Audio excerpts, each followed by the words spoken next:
Tonight, we're going to explore one of the most humbling questions in all of astronomy. How much of the universe have we actually seen? Not how much exists, but how much can we observe? How much light has reached our telescopes? How much of reality we've actually been able to glimpse? The answer is going to challenge everything you think you know about our place in the cosmos. You might think we've mapped the universe, catalogued the galaxies, seen what's out there. We haven't. Not even close. By the end of tonight, you're going to understand why we live in a universe where most of what exists will remain forever invisible to us, separated not by distance alone, but by the fundamental structure of space-time itself. Before we get started, if you love exploring the depths of space as much as we do, take a second to like the video or subscribe. It's a simple action, but it helps this channel reach more curious minds like yours. Now, let's begin. When you look up at the night sky, what you're seeing is a tiny sliver of reality. The stars you can see with your naked eye, all 7,000 or so of them from the darkest locations on Earth, represent an almost infinitesimally small fraction of what's out there. Every single one of those stars is in our immediate cosmic neighborhood. The farthest naked eye star is only about 16,000 light-years away. That sounds far, and it is by human standards. But our galaxy alone is roughly 100,000 light-years across. So even the most distant star you can see without a telescope is still within our own galaxy, still part of our local stellar neighborhood.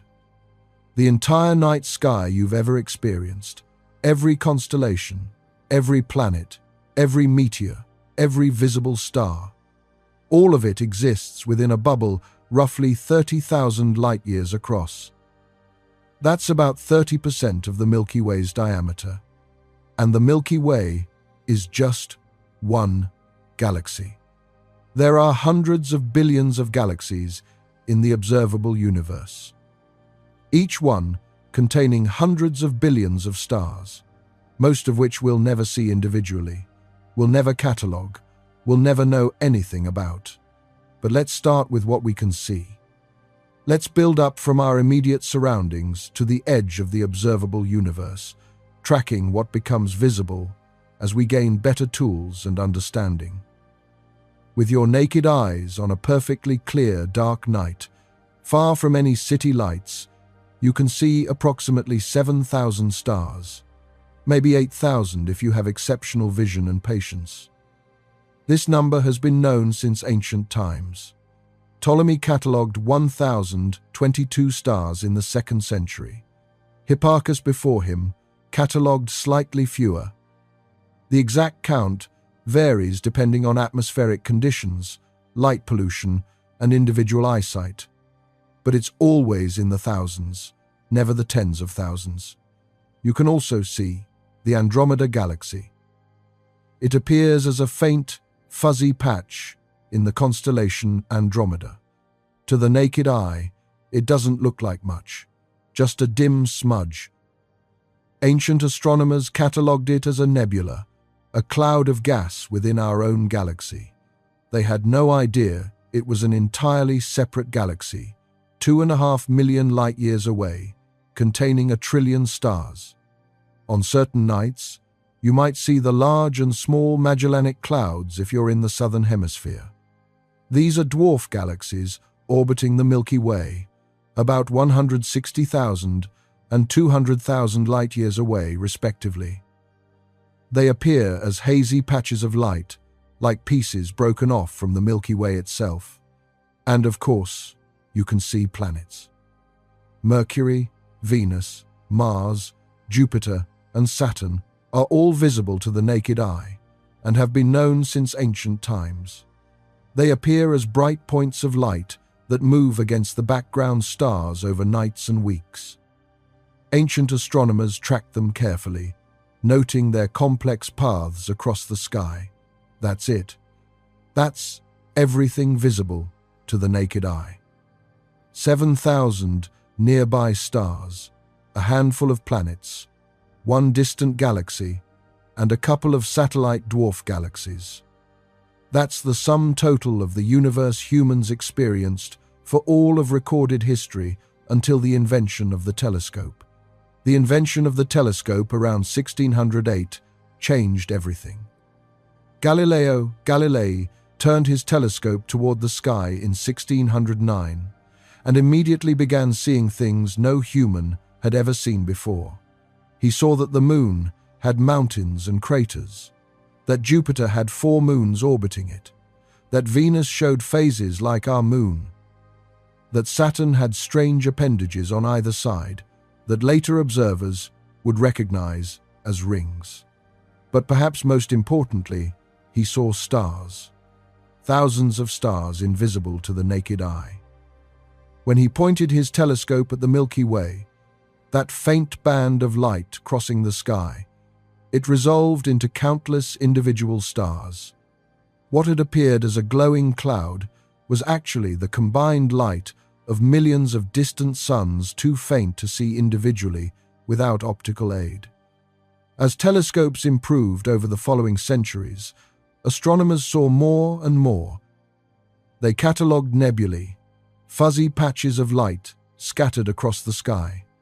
They discovered Uranus in 1781, extending the solar system beyond Saturn. They found asteroids, comets, and eventually Neptune in 1846, based purely on mathematical predictions of where an unknown planet should be to explain irregularities in Uranus's orbit. By the early 20th century, astronomers had catalogued hundreds of thousands of stars and thousands of nebulae, but they still didn't know the true scale of the universe. They didn't know if those nebulae were gas clouds within the Milky Way or separate galaxies far beyond our own. They didn't know how large the Milky Way was or where Earth sat within it. They didn't know if the Milky Way represented the entire universe or if it was just one island of stars in a much larger cosmos. The debate reached a climax in 1920 when 2 prominent astronomers, Harlow Shapley and Heber Curtis, held what became known as the Great Debate. Shapley argued that the Milky Way was enormous, hundreds of thousands of light-years across, and that the spiral nebulae were relatively small gas clouds within our galaxy. Curtis argued that the Milky Way was smaller, tens of thousands of light-years across, and that the spiral nebulae were separate galaxies, island universes comparable in size to our own Milky Way. The answer came in 1923 and 1924 when Edwin Hubble used the most powerful telescope in the world, the 100-inch Hooker telescope on Mount Wilson in California, to observe the Andromeda Nebula in detail. He identified individual stars within Andromeda, including a class of variable stars called Cepheid, variables whose brightness varies in a regular, predictable pattern. These Cepheid variables are incredibly useful because their period of variation, how long it takes them to go from bright to dim and back to bright, is directly related to their intrinsic brightness. Measure the period, and you know how bright the star actually is. Compare that to how bright it appears from Earth, and you can calculate its distance. Hubble's measurements showed that Andromeda was roughly 900,000 light-years away. Later refinements would revise this to about 2.5 million light-years, but the fundamental conclusion remained the same. Andromeda was far beyond the Milky Way. It was a separate galaxy. And, if Andromeda was a separate galaxy, then so were the other spiral nebulae scattered across the sky. The universe suddenly became much, much larger. Instead of one galaxy, hundreds of thousands of light-years across, there were countless galaxies spread across distances, millions of light-years apart. The Milky Way wasn't the universe. It was just one galaxy among many. Over the following decades, astronomers catalogued more and more galaxies. They found galaxies in every direction, at every distance they could observe. Nearby galaxies, a few million light-years away. Distant galaxies, hundreds of millions of light-years away. The numbers grew astronomical. Millions of galaxies became tens of millions, then hundreds of millions. Today, with modern telescopes, we've catalogued billions of galaxies. The Hubble Space Telescope alone has observed hundreds of thousands of galaxies in deep field images, tiny patches of sky photographed over many hours or days to capture the faintest, most distant objects possible. The most famous of these is the Hubble Ultra Deep Field, an image of a region of sky so small it would fit behind a grain of sand held at arm's length. In that tiny patch, Hubble detected 10,000 galaxies. Some of them, so distant their light, has been traveling toward us for over 13 billion years. Let me put that in perspective. The Hubble Ultra Deep Field covers an area of sky about 1/13 of the Moon's diameter. If you were to look at the full Moon and imagine dividing it into 169 equal squares, the ultra-deep field would cover one of those squares. It's incredibly tiny. From Earth, it's about 2.5 arc-minutes across. That's 2.5/60ths of a degree. To capture this image, Hubble pointed at this tiny patch of apparently empty sky for a total of 11.5 days of exposure time, spread over 4 months in 2003 and 2004. The telescope took 800 separate exposures, each one between 20 minutes and an hour long. These exposures were then combined into a single deep image. The result was breathtaking. In what appeared to the naked eye, and even to smaller telescopes, as empty black space, Hubble revealed 10,000 galaxies. Some of them are large, bright, and relatively nearby, just a few 100 million light-years away. Others are tiny, faint, and incredibly distant. The most distant galaxies in the ultra-deep field appear as they were when the universe was only about 800 million years old. That's less than 6% of the universe's current age. These are among the first galaxies to form after the Big Bang. We're seeing them as they were in the universe's infancy. Many of these galaxies are small and irregular. They haven't yet developed into the grand spiral or elliptical structures we see in nearby galaxies. They're still in the process of forming, still accumulating mass through mergers and accretion. They're cosmic teenagers, young and chaotic and full of rapid star formation. But the Hubble Ultra Deep Field was just the beginning. In 2009, Hubble imaged an even smaller, even darker patch of sky, creating the Hubble Extreme Deep Field. This image covered only about half the area of the ultra-deep field, but went even deeper.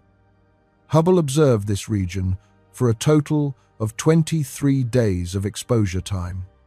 The result was an image containing over 5,500 galaxies in an area even smaller than the ultra-deep field. Some of these galaxies existed when the universe was only 450 million years old. We're seeing light that has been traveling toward us for over 13.3 billion years. Think about what that means. These photons left their parent galaxies when the universe was 3% of its current age. They've been traveling through expanding space for 13 billion years. During that time, the galaxies that emitted them have evolved, merged with other galaxies, formed trillions of new stars, possibly developed intelligent life. But we're seeing them as they were over 13 billion years ago. The light we're observing is ancient beyond comprehension. When these photons began their journey, the universe was barely recognizable compared to today. There were no spiral galaxies like the Milky Way.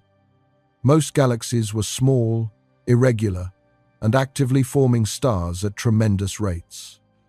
The cosmic web, that large-scale structure of filaments and voids that characterizes the modern universe, was just beginning to form. And all of this incredible data came from imaging a region of sky that would be covered by a pinhead held at arm's length.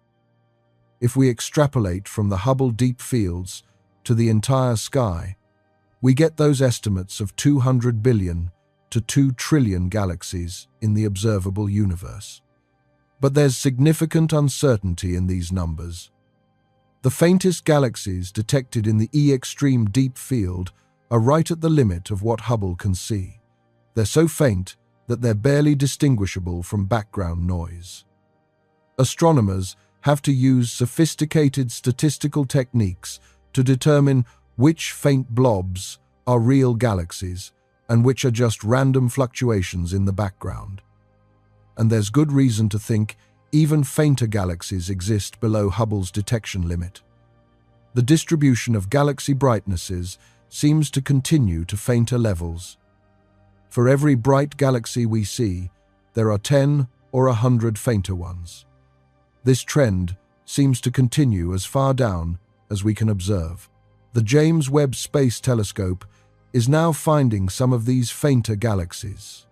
Launched in December 2021, JWST observes in infrared light.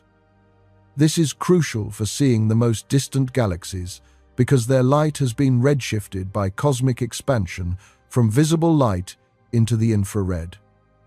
A galaxy that emits blue light, when that light is emitted, will appear red or even infrared by the time it reaches us. If the galaxy is distant enough, this is because the expansion of space stretches the wavelength of light as it travels. The farther the light travels, the more it gets stretched, the more it gets redshifted. Hubble observes primarily in visible and ultraviolet light, with some infrared capability. But JWST is optimized for infrared, allowing it to see galaxies that are invisible to Hubble. In its first year of operation, JWST discovered numerous galaxies more distant than any Hubble had found. Galaxies that existed when the universe was only 200 million to 400 million years old. These are closer to the Big Bang than any galaxies we'd seen before. Some of these early galaxies are surprisingly bright and massive. This has been a puzzle for astronomers. Theoretical models predicted that the first galaxies should be small and dim.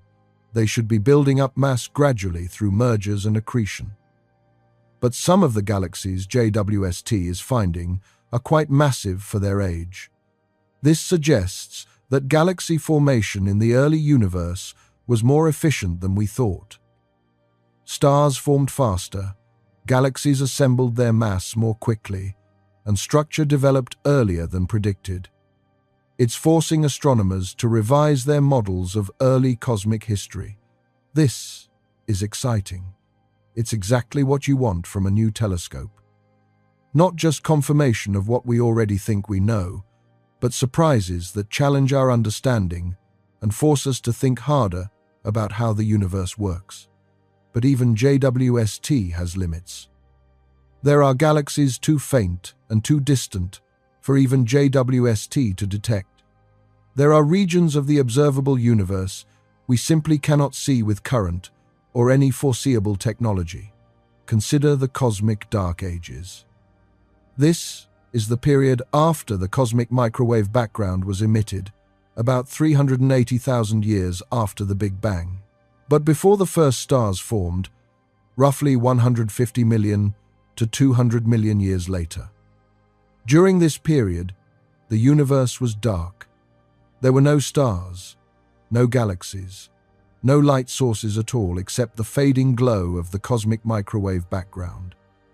The universe was filled with neutral hydrogen gas, slowly collapsing under gravity into the regions that would eventually form galaxies. we cannot directly observe this period. There's no light from this era because no stars had formed yet. The cosmic microwave background tells us what the universe looked like before the Dark Ages. The first galaxies tell us what it looked like after. But the Dark Ages themselves are invisible. We can infer what was happening during this time using theoretical models and computer simulations. We can calculate how the hydrogen gas should have been distributed based on the tiny density fluctuations we see in the cosmic microwave background. We can simulate how those fluctuations grew under gravity.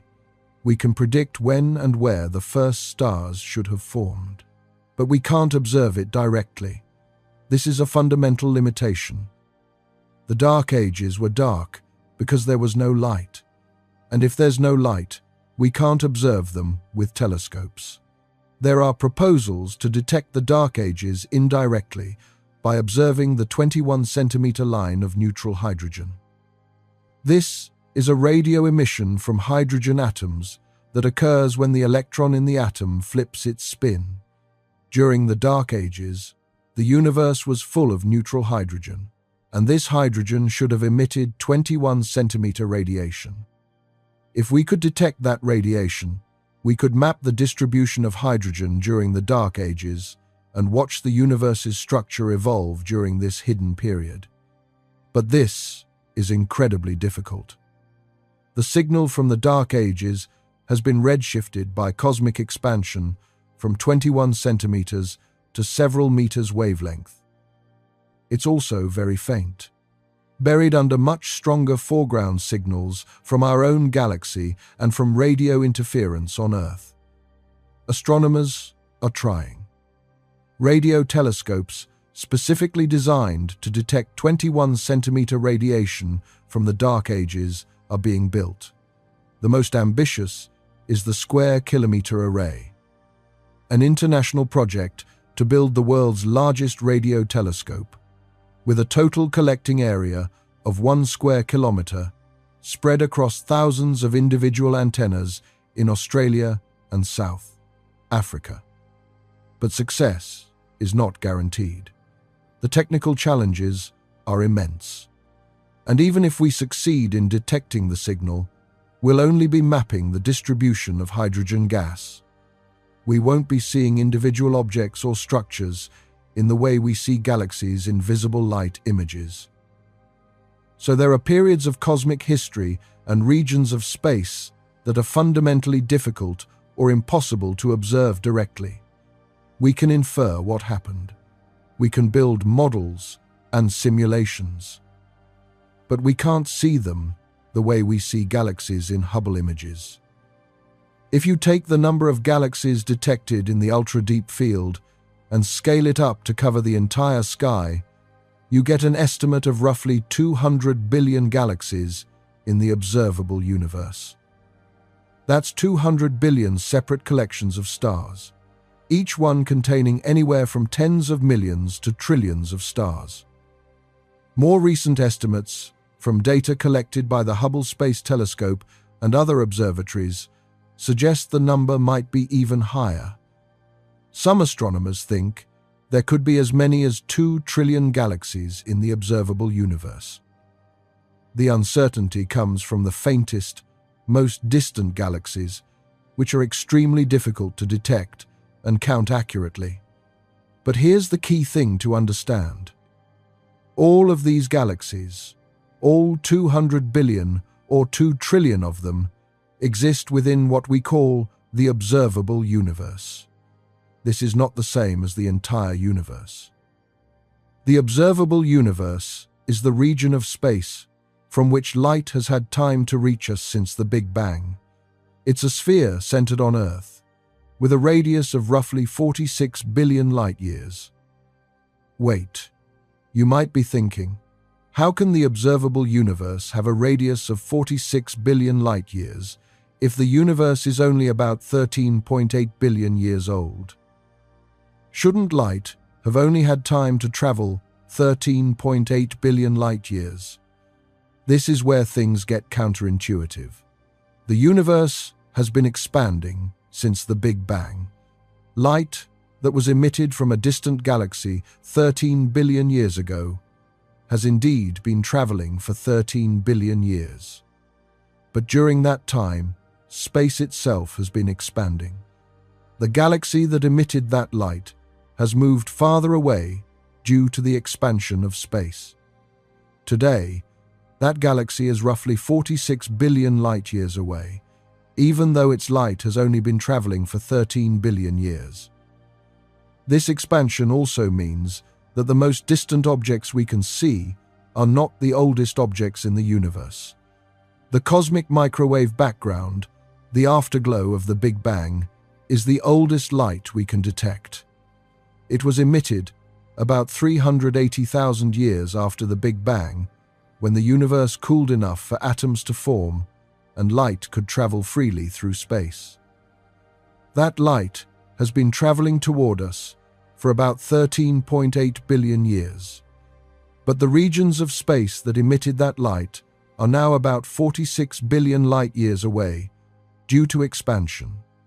So, the observable universe is a sphere 46 billion light-years in radius, containing somewhere between 200 billion and 2 trillion galaxies, each containing hundreds of billions of stars.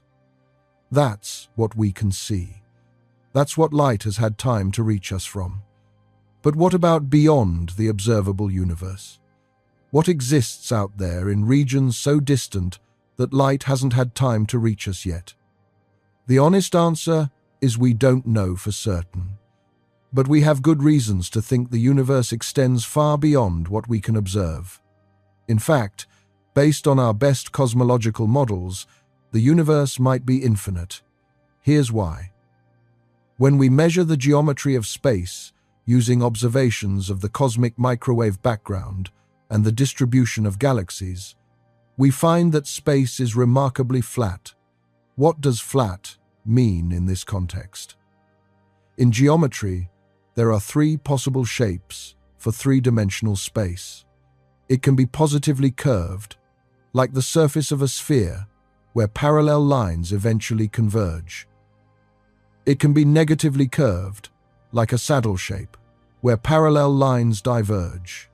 Or it can be flat, like an infinite plane, where parallel lines remain parallel forever.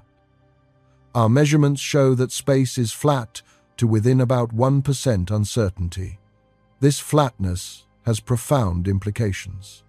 If space is truly flat, and not just approximately flat, then it must be infinite. A flat, finite space would have edges or boundaries, and we see no evidence of such boundaries. An infinite universe means that beyond the edge of our observable universe, there's more space, more galaxies, more stars, stretching on forever in all directions. Everything we can see, all 2 trillion galaxies, all their hundreds of billions of stars, all the planets and gas clouds and black holes and nebulae, all of it is just an infinitesimal fraction of what exists. But even if the universe is infinite, we can only ever observe a finite portion of it because of the speed of light and the expansion of space. Light travels at 186,000 miles per second, but that's still finite. Given the age of the universe, 13.8 billion years, there's a maximum distance from which light could have reached us. That distance defines the edge of the observable universe, and that edge is moving. Every year that passes, light from slightly more distant regions has time to reach us. The observable universe is growing. But it's not growing fast enough to catch up with the expansion of space. Here's where it gets truly strange. The universe isn't just expanding. It's expanding at an accelerating rate. This acceleration is driven by something we call dark energy, a mysterious form of energy that permeates all of space and causes space to expand faster and faster over time. Because of this accelerating expansion, there are galaxies that are currently moving away from us faster than the speed of light. This doesn't violate relativity. Nothing is moving through space faster than light. But space itself is expanding so rapidly that the distance between us and these galaxies is increasing faster than light could traverse it. Light from these galaxies can still reach us if it was emitted long ago when those galaxies were closer. But light being emitted from them now will never reach us. The expansion of space is carrying them away too quickly. By the time that light has traveled partway toward us, the expansion of space has stretched the remaining distance even farther. The light is like a person running on a treadmill that's speeding up faster than they can run. They can run forward, but they're being carried backward faster than they're advancing. This creates what's called the cosmic event horizon. It's similar to the event horizon of a black hole, but instead of being a boundary in space, it's a boundary in space-time. Beyond this horizon, events happening now will never be observable from Earth, no matter how long we wait. The light from those events will never reach us because the expansion of space prevents it. The cosmic event horizon is currently about 16 billion light-years away. That's much smaller than the 46 billion light-year radius of the observable universe. Remember, the observable universe includes light from regions that are now 46 billion light-years away, but that light was emitted when those regions were much closer, before the expansion had carried them so far. The event horizon, by contrast, represents the farthest distance from which light emitted now could ever reach us. Galaxies beyond about 16 billion light-years, as they exist now, will never be visible to us.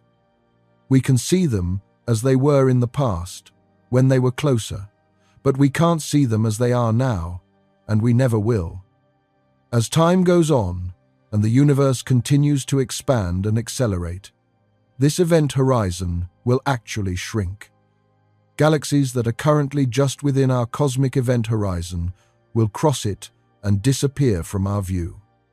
Not because they're destroyed, or because their light is redshifted into invisibility, but because the expansion of space has carried them beyond the boundary from which light can reach us.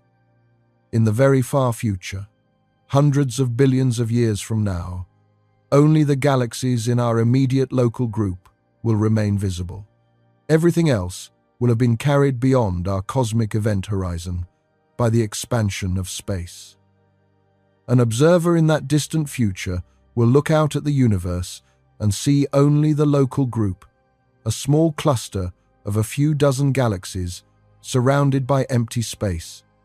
They'll have no way to know that there were once trillions of other galaxies beyond. All evidence of those galaxies will have disappeared beyond their cosmic horizon.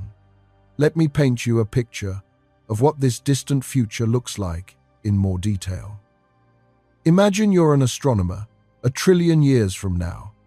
The Milky Way has long since merged with Andromeda and several other local group galaxies to form a giant elliptical galaxy. Let's call it Milkomeda. When you look out from this merged galaxy, you see a few dozen satellite galaxies nearby. These are the gravitationally bound companions that never had enough energy to escape the local group's gravity. Together, they form an island of light in an otherwise dark universe. Beyond this small cluster, you see nothing. No distant galaxies. No quasars. No cosmic web of filaments and voids.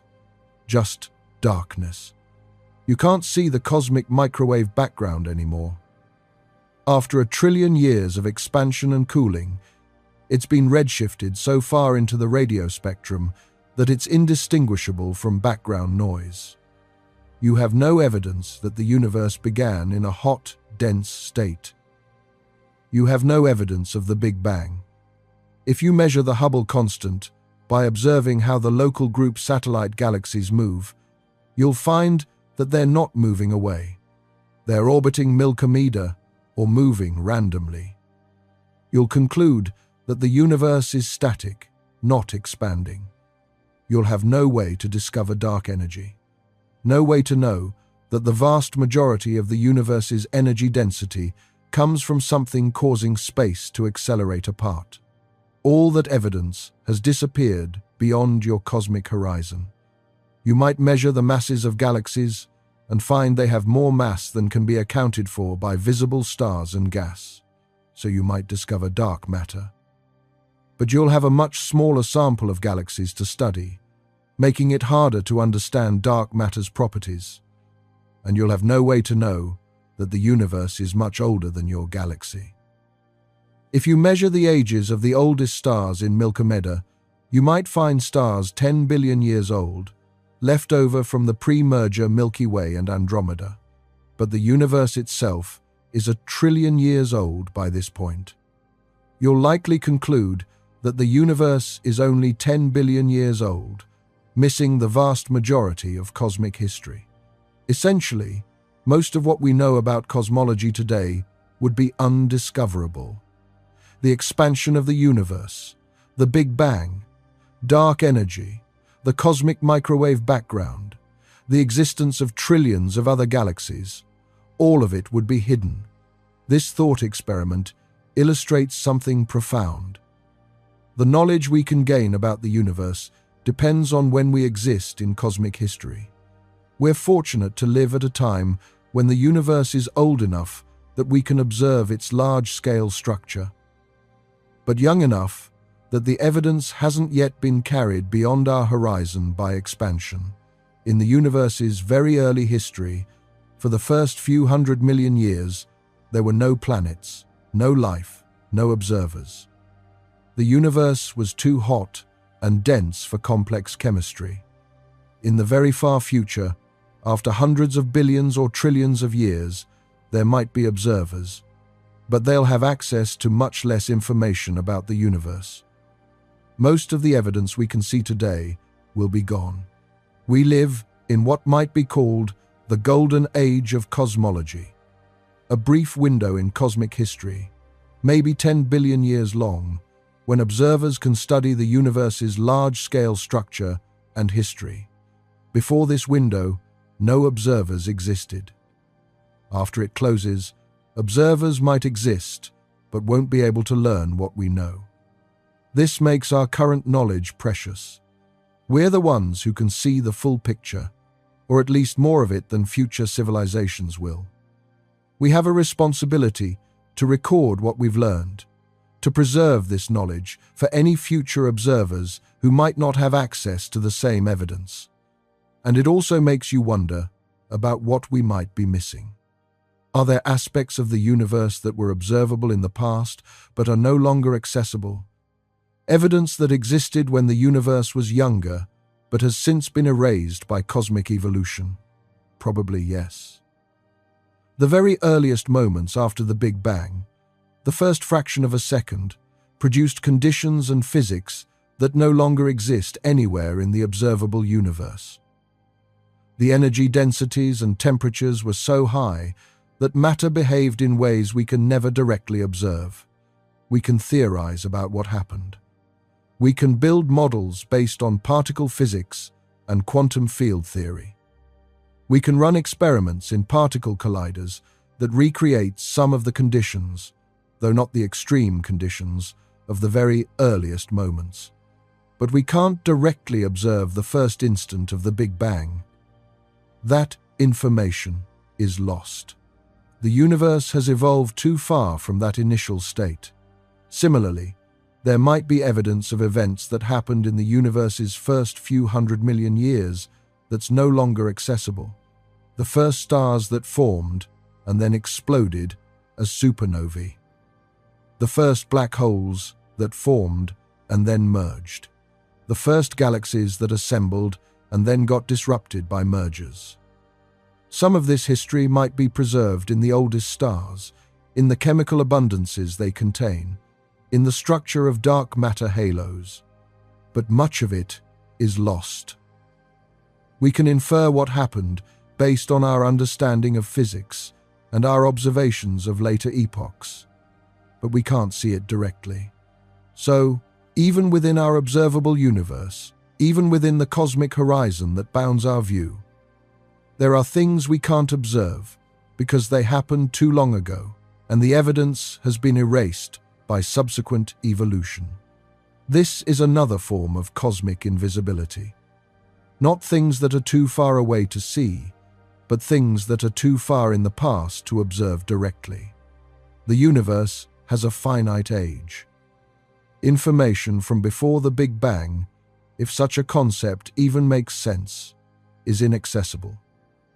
And information from the universe's earliest moments has been scrambled and diluted by 13.8 billion years of cosmic evolution. We're reading a book where the first pages are missing and the rest have been partially erased and overwritten many times. We can make out the general plot. We can understand the major themes. But some of the details are lost forever. This is already happening, in a sense. There are galaxies we can see now as they were in the distant past, but that we're seeing for the last time. Their light from more recent epochs will never reach us. We're observing the final photons that will ever arrive from certain distant regions of space. This raises a profound question. If there are parts of the universe we can never observe, regions forever beyond our cosmic event horizon, can we really claim to understand the universe as a whole? We've built our cosmological models based on what we observe within our observable universe. We assume that the universe is homogeneous and isotropic, meaning it looks roughly the same in all directions and at all locations. This is called the cosmological principle, and it's fundamental to our understanding of cosmology. All the evidence we have supports this principle. Wherever we look, we see galaxies distributed in similar patterns. The cosmic microwave background looks the same in all directions to within 1 part in 100,000. The laws of physics appear to work the same way everywhere we can observe. But the cosmological principle is an assumption, not a proven fact. We assume the universe beyond our observable horizon is similar to what we see within it. But we can't verify this. There could be regions of space fundamentally different from what we observe. There could be domains where the laws of physics are different, where the constants of nature have different values, where matter and energy behave in ways we've never seen. Some theories of cosmic inflation, the rapid expansion thought to have occurred in the first fraction of a second after the Big Bang, predict exactly this. Inflation suggests that our observable universe is just one region in a much larger multiverse, a vast space that underwent inflation. Different regions of this multiverse might have different properties, different laws of physics, different numbers of dimensions. If this is true, then our observable universe is like a bubble in an infinite foam. Each bubble has its own properties, its own laws, its own history, and we can only ever observe our own bubble. The other bubbles are forever beyond our reach, separated not by distance that could in principle be crossed, but by the fundamental structure of space-time itself. So how much of the universe have we actually seen? If the universe is infinite, then mathematically, we've seen 0%. Any finite number, no matter how large, is 0% of infinity. All the galaxies we've catalogued, all the stars we've observed, all the cosmic structure we've mapped, it's all infinitesimally small compared to an infinite universe. If the universe is finite, but much larger than our observable universe, we've seen a tiny fraction. Maybe 1%, maybe 1/1000th of a percent, maybe even less. We don't know, because we can't measure how large the total universe is. But even within our observable universe, we haven't seen everything. We've catalogued billions of galaxies, but we haven't catalogued all of them. The faintest, most distant galaxies are still beyond our current instruments. The James Webb Space Telescope, launched in December 2021, is finding galaxies that Hubble couldn't detect. These are galaxies at the edge of the observable universe, so distant and so faint that only the most sensitive instruments can find them. And we certainly haven't catalogued all the stars. The 2 trillion galaxies we estimate exist in the observable universe contain roughly 1 billion trillion stars total. That's a 1 followed by 21 zeros. 1,000 billion stars. We've catalogued perhaps a few billion stars individually. Most of the stars, in even nearby galaxies, remain anonymous points of light, blended together in the glow of their parent galaxy. As for planets, we've only scratched the surface. We've detected about 5,000 exoplanets. As of 2024, planets orbiting stars other than our Sun. But estimates suggest there are at least as many planets as stars in our galaxy alone. That would mean roughly 400 billion planets in the Milky Way, and that's just one galaxy. In the entire observable universe, there could be 10 billion trillion planets or more. We've seen essentially none of them directly. Let me explain how we detect exoplanets and why it's so difficult. The vast majority of known exoplanets have been found using the transit method. This involves watching a star very carefully and looking for tiny, periodic dips in its brightness. If a planet orbits the star, and that orbit is oriented such that the planet passes between us and the star, the planet will block a tiny fraction of the star's light. This creates a dip in brightness that repeats every orbital period. The Kepler Space Telescope, which operated from 2009 to 2018, used this method to discover over 2,600 confirmed exoplanets and identify thousands more candidates awaiting confirmation. Kepler stared at a single patch of sky containing about 150,000 stars and monitored their brightness continuously for years. When a star showed repeated dips in brightness at regular intervals, that was a sign of a transiting planet. By measuring the depth of the dip, how much the star dimmed, astronomers could calculate the size of the planet. A deeper dip means a larger planet blocking more light. By measuring the period between dips, they could calculate the planet's orbital period and therefore its distance from the star. But the transit method only works if the planet's orbit happens to be aligned such that it passes between us and its star. For a randomly oriented planetary system, the chance that we'll see transits depends on the planet's orbital size. For a planet in an Earth-like orbit around a Sun-like star, the probability is only about 0.5%. That means, for every 200 planetary systems like ours, we'll only see transits from one of them.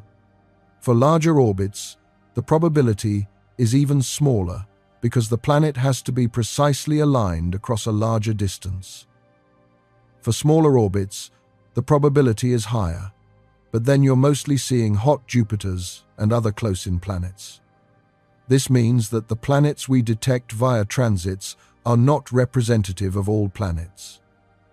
We're biased toward finding large planets in close orbits because these create the biggest, most frequent dips in starlight. Small planets in large orbits are much harder to detect.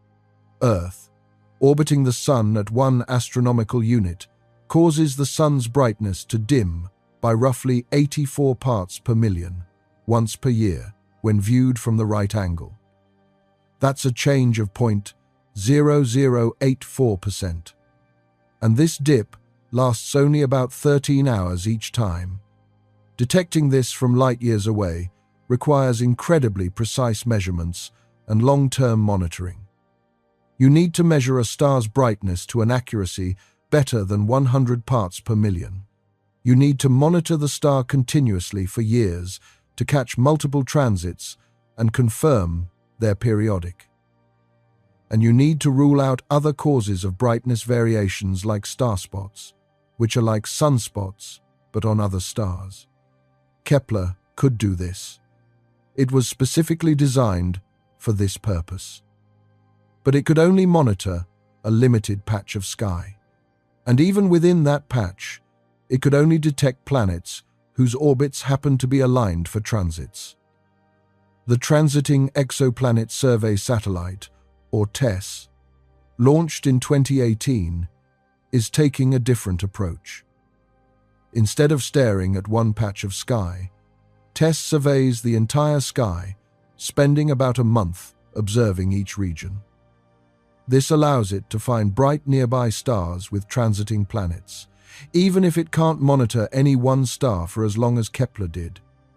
TESS has found thousands of exoplanet candidates, many of them around bright stars that are easier to study in detail with other telescopes. But it's still limited to finding planets that transit. The other major method for finding exoplanets is the radial velocity method, also called the Doppler method. This works by measuring the star's motion. When a planet orbits a star, the star doesn't stay perfectly still. Both the planet and the star orbit their common center of mass. For a massive planet orbiting a lightweight star, this can cause the star to move noticeably. As the star moves toward us and away from us in its orbit, the light from the star gets Doppler shifted. When it's moving toward us, the light is slightly blue shifted. When it's moving away, the light is slightly red shifted. By measuring these shifts very precisely, we can detect the star's motion and infer the presence of a planet. The radial velocity method was the first successful technique for finding exoplanets. The first confirmed exoplanet around a Sun-like star, 51 Pegasi b, was discovered this way in 1995. But this method is also biased. It's most sensitive to massive planets in close orbits because these cause the largest stellar motions. Jupiter causes the Sun to move at about 12.4 meters per second. Earth causes the Sun to move at about 9 centimeters per second. Detecting a motion of 9 centimeters per second from light years away is extraordinarily difficult. It requires measuring Doppler shifts to an accuracy of about 1 part in 100 million. Current instruments can achieve this for nearby bright stars, but it's at the limit of what's possible. So both major detection methods are biased toward finding certain types of planets. Large planets close to their stars are easy to find. Small planets in large orbits like Earth are much harder. This means our catalogue of exoplanets is not representative of all planets. We've found thousands of hot Jupiters, gas giants, orbiting very close to their stars with orbital periods of just days. We've found many super-Earths, planets larger than Earth but smaller than Neptune. We've found some Neptune-sized planets and a few Earth-sized planets in close orbits. But we've only found a handful of planets in Earth, like orbits around Sun, like stars. And we've found 0 planets in Jupiter, like orbits around Sun, like stars, using the transit method, because Jupiter's orbital period is nearly 12 years. You'd need to monitor a star for decades to see multiple transits from a Jupiter analog. Direct imaging of exoplanets is possible, but incredibly difficult. You have to block out the light from the star and then detect the tiny amount of light reflected or emitted by the planet. This only works for young, massive planets that are still hot from their formation and orbiting far from their star. As of 2024, only about a dozen planets have been directly imaged. All of them are giant planets, much more massive than Jupiter, orbiting tens or hundreds of astronomical units from their stars. These are not representative of most planets. So when we say we've detected 5,000 exoplanets, we need to be clear about what that means. We've detected 5,000 planets using methods that are biased toward finding certain types of planets. The actual population of planets in the galaxy is likely very different from what we've catalogued. Statistical analyses of Kepler data suggest that roughly half of Sun-like stars have Earth-sized planets in Earth-like orbits. If that's true, and if there are roughly 200 billion to 400 billion stars in the Milky Way, and maybe 1 in 10 of them are Sun-like, that would mean tens of billions of Earth-like planets in our galaxy alone. We've directly detected maybe a few dozen of them. The rest remain unseen, too small and too far from their stars for our current instruments to find. And that's just in our galaxy. Extrapolate to the entire observable universe with 2 trillion galaxies, and you get numbers that are truly astronomical. 10 billion trillion planets, give or take a few orders of magnitude. Each one a world, each one with its own geology, its own weather, its own history. Some of them likely have conditions suitable for life. Some small fraction might actually have life. An even smaller fraction might have complex life. And who knows, maybe somewhere out there, intelligent beings are looking up at their night sky and wondering the same questions we are. But we'll never catalogue all those planets. We'll never observe them. Most of them are too far away, their parent stars too faint, the planets themselves far too small to detect. We can calculate that they probably exist based on the statistics of what we have found. But we can't see them individually. They remain anonymous, uncatalogued, unobserved. So our catalogue of cosmic objects is woefully incomplete. We've seen a tiny fraction of the stars, an even tinier fraction of the planets, and a vanishingly small fraction of whatever other objects might exist out there.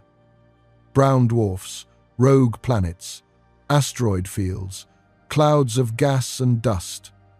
Most of it remains unobserved and uncatalogued.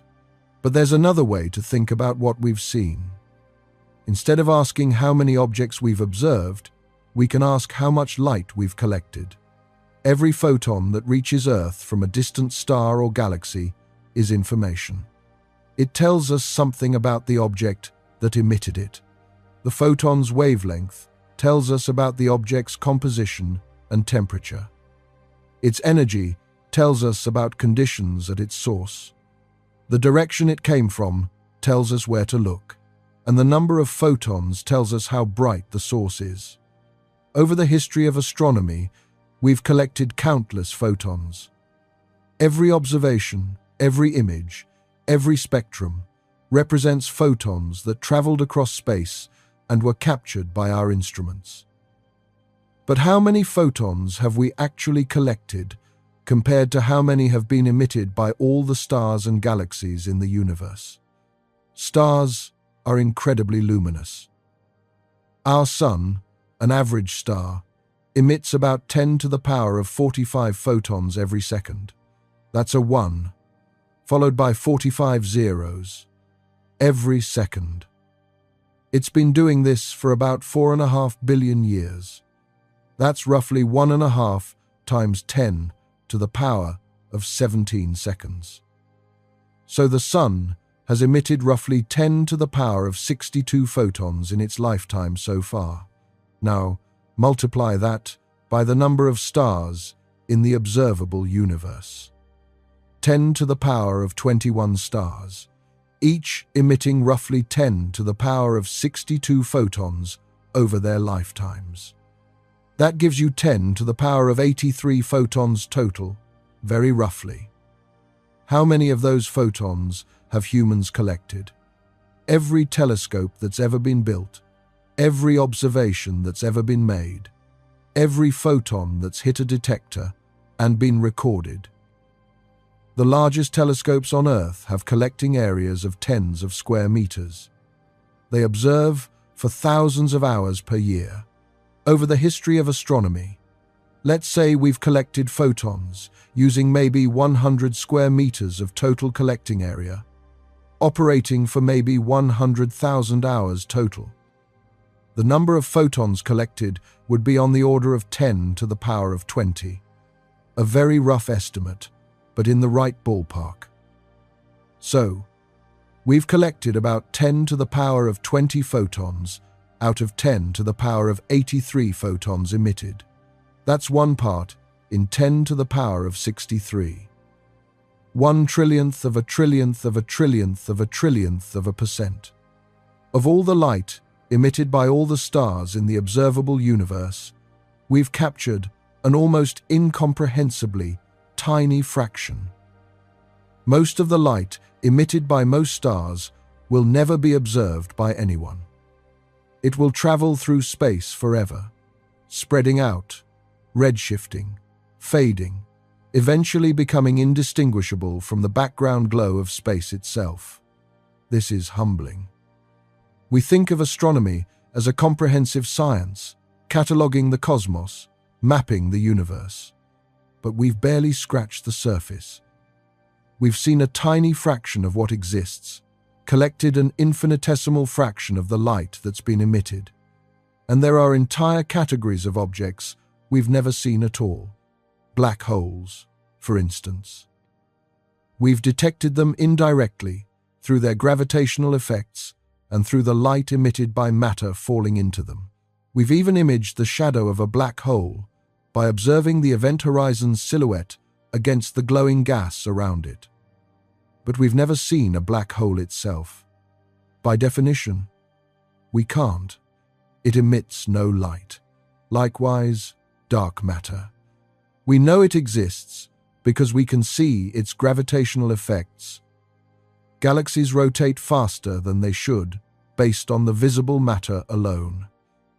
Galaxy clusters hold together too strongly. Gravitational lensing reveals mass in places where we see no light.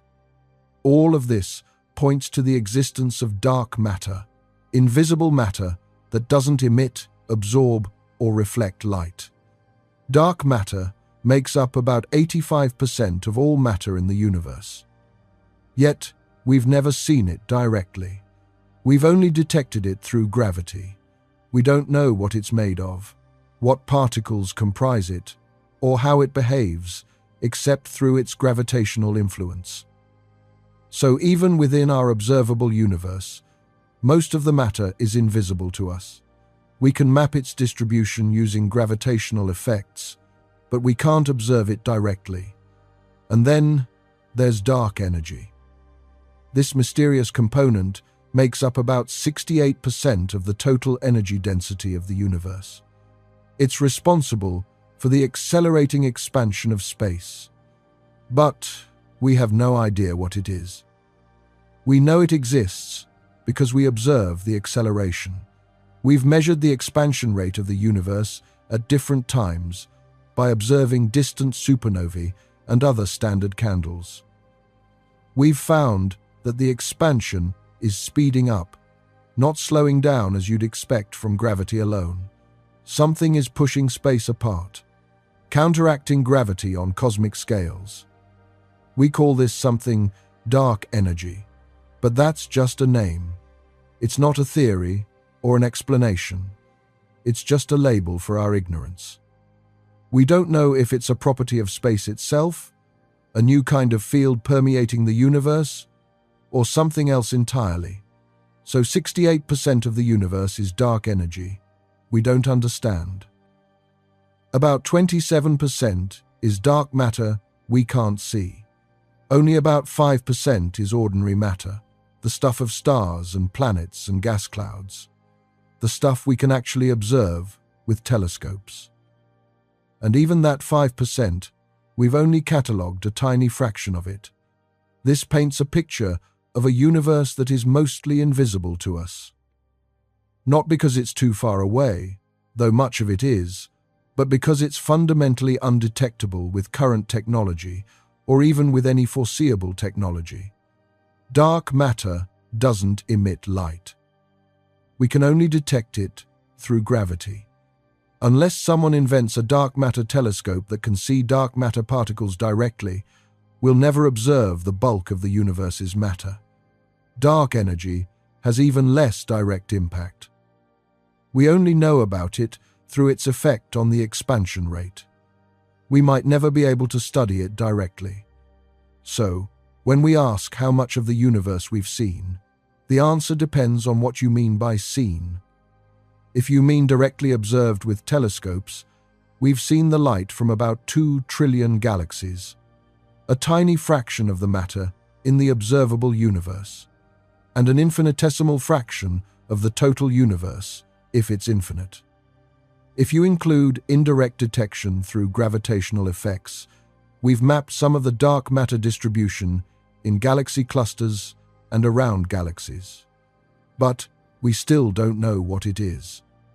If you include the effects of dark energy, we've measured the expansion rate and its acceleration, but we have no idea what's causing it. And if you consider the universe beyond our cosmic event horizon, regions from which light emitted now will never reach us, we've seen 0%. Those regions are forever unobservable. There's something profound and melancholy about this. We're stuck in a small corner of reality, able to observe only a tiny bubble of space around us. Beyond that bubble, the universe extends, possibly infinitely, filled with galaxies and stars and planets and perhaps life, all of it forever beyond our reach. Not just beyond our reach in the sense that we can't travel there, though that's also true, but beyond our reach in the sense that we can't even observe it. The light will never get to us. The information will never arrive. Those regions are as inaccessible to us as the interior of a black hole. In the very far future, this will become even more stark. As the universe continues to expand and accelerate, more and more galaxies will cross our cosmic event horizon and disappear from view. The observable universe will shrink. Not because anything is being destroyed, but because the expansion of space is carrying distant regions beyond the boundary from which light can reach us. Eventually, only the local group will remain visible. Our galaxy, Andromeda, Triangulum, and a few dozen dwarf galaxies, all gravitationally bound to each other. Everything else will have disappeared beyond the horizon. An astronomer in that distant future will look out and see a small cluster of galaxies surrounded by darkness. They'll have no evidence that there were ever other galaxies. The cosmic microwave background will have redshifted into invisibility. All the evidence of the Big Bang, of cosmic expansion, of the vast universe we know exists, will have vanished. They'll live in a universe that appears small and static. They'll have no way to discover the truth about cosmic history, about the Big Bang, about the trillions of galaxies that once existed within their observable universe. All that knowledge will be lost, unless someone in our era records it and passes it down. Unless we preserve the observations and the understanding we've gained during this brief window in cosmic history, when the evidence is still visible. This is one reason why astronomy matters. We're living in a unique epoch, a time when the universe is old enough that we can observe distant galaxies and the cosmic microwave background, but young enough that the acceleration of expansion hasn't yet carried everything beyond our cosmic horizon. In a sense, we're lucky. If we'd evolved 1 trillion years from now, we'd have missed our chance to understand the cosmos. We'd be stuck in an observable universe, containing only our local group, with no way to learn about anything beyond. But we're here now. We can observe the cosmic microwave background. We can see distant galaxies. We can measure the expansion rate and study cosmic history. We have access to evidence that won't always be available. And we've used that evidence to build a remarkably detailed understanding of the universe. We know the universe is 13.8 billion years old. We know it began in a hot, dense state and has been expanding ever since. We know the expansion is accelerating. We know about dark matter and dark energy, even if we don't understand what they are. We know about galaxy formation, stellar evolution, the synthesis of elements in stars, the formation of planets. All of this knowledge comes from studying the tiny fraction of the universe we can observe. From collecting those 1 in 10 to the power of 63 photons, from cataloging a few billion of the 1 billion trillion stars, from observing a few thousand of the 10 billion trillion planets. It's remarkable that we've learned so much from so little, that we've been able to piece together the history and structure of the cosmos from the limited information available to us. But it's also humbling. It reminds us how much we don't know, how much we'll never know, how much exists beyond our ability to observe. There are galaxies beyond our cosmic event horizon that we'll never see. There are stars in those galaxies whose light will never reach us. There are planets orbiting those stars, where, perhaps, life has evolved, civilizations have risen and fallen, questions have been asked and answered. All of it happening in regions of space we can never observe, can never study, can never even know exist. If the universe is infinite, then most of what exists is forever inaccessible. We're confined to a finite bubble in an infinite ocean. Everything beyond that bubble is real, is happening, but is fundamentally unobservable. This challenges the very notion of what it means to understand the universe.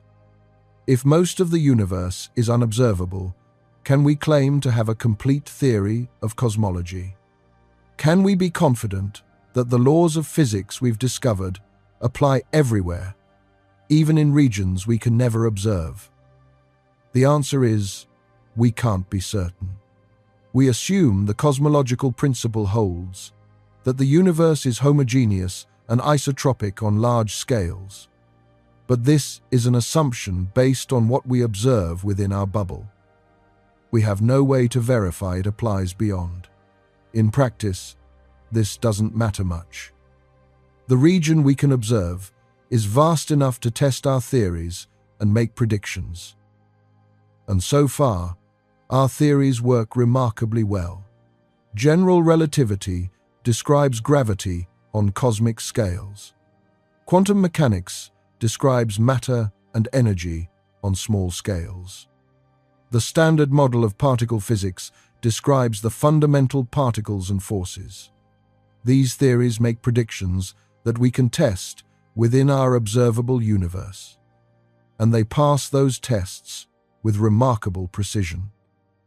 One of the most powerful tests comes from the cosmic microwave background, the oldest light in the universe. The CMB was emitted about 380,000 years after the Big Bang, when the universe cooled enough for electrons and protons to combine into neutral hydrogen atoms. Before this moment, called recombination, the universe was a hot plasma of charged particles. Photons constantly scattered off these charged particles, unable to travel far before being absorbed and re-emitted. The universe was opaque, like being inside a cloud. But when electrons combined with protons to form neutral atoms, photons could suddenly travel freely. The universe became transparent. All the photons that had been trapped in the plasma were suddenly released, streaming through space. These photons have been traveling ever since. As the universe expanded, they were redshifted from visible light to infrared to microwave wavelengths. Today, they fill all of space, coming from every direction with a temperature of about 2.7 degrees above absolute zero. We can detect these photons with radio telescopes.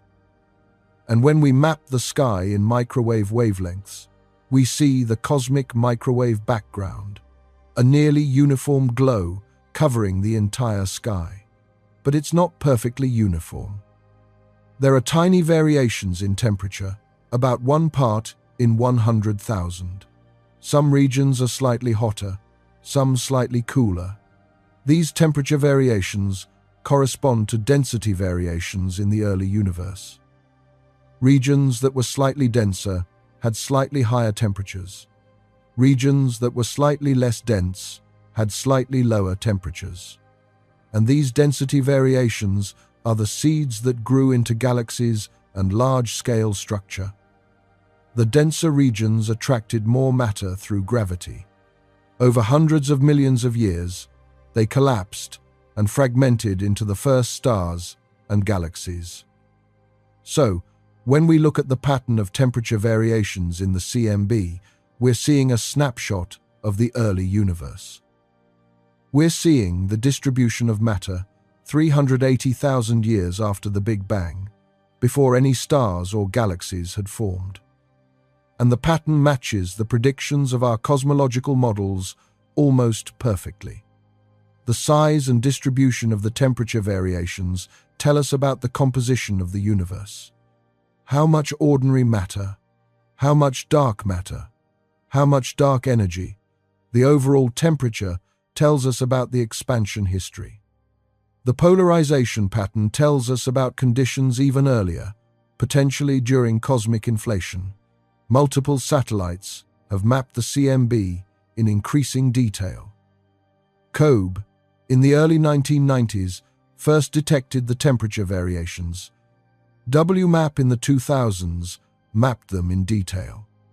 Planck, which operated from 2009 to 2013, created the most precise map yet. From these observations, we've determined that the universe is 13.79 billion years old, plus or minus 40 million years. That ordinary matter makes up 4.9% of the universe's total energy density. That dark matter makes up 26.8%. That dark energy makes up 68.3%. That space is flat to within 1%. These are incredibly precise measurements. We know the age of the universe to within about 0.3%. We know its composition to within a few percent. All from studying the pattern of temperature fluctuations in radiation emitted 380,000 years after the Big Bang. The CMB also tells us something profound about the observable universe. It represents the farthest we can see with electromagnetic radiation. Before recombination, the universe was opaque. No photons from earlier times can reach us because they were trapped in the plasma. So the CMB is like a wall at the edge of our observable universe. We can see the radiation from this wall. We can measure its properties. But we can't see through it to earlier times using light. To probe earlier epochs, we need other messengers. Gravitational waves can pass through the opaque plasma unaffected. Neutrinos from the very early universe, if we could detect them, would tell us about the first second after the Big Bang. But with light, the CMB is the oldest thing we can see. And it's coming from every direction.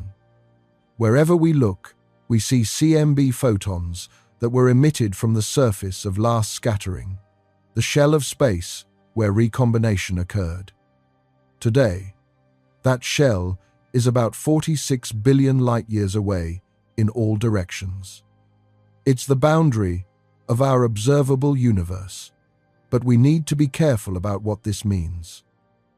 The surface of last scattering isn't a physical boundary. It's not a wall or edge in space. It's a moment in time. Imagine space filled with a hot plasma. At a certain moment, everywhere in space, the plasma cools enough to become transparent. That moment happens at the same time throughout space, but we see it at different distances depending on how far the light has traveled to reach us. The CMB photons we detect today were emitted from regions that are now about 46 billion light-years away. But there are CMB photons everywhere in space, including right here where Earth is. The CMB photons currently at Earth's location are flying outward, away from us. An observer 46 billion light-years away in any direction would detect them as their cosmic microwave background. So the observable universe is observer-dependent. Every observer sees a sphere around themselves, 46 billion light-years in radius, defined by the distance light could have traveled since the Big Bang. An observer in a distant galaxy sees a different sphere. It's centered on them, not on us. Their observable universe overlaps with ours, but it also includes regions we can never see, regions beyond our cosmic event horizon. If the universe is infinite, then every point in space is the center of someone's observable universe. There are infinitely many overlapping spheres, each representing what some hypothetical observer could see. Our observable universe, our sphere, is just one of infinitely many. It's not special, except that it's the one we can observe. This is another way of understanding how little we've seen. Even if we catalogue every object in our observable universe, we've only observed one sphere out of infinitely many. An observer far enough away sees a completely different set of galaxies, none of which overlap with ours.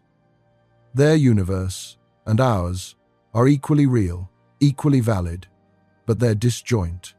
They can never interact, never communicate, never observe each other.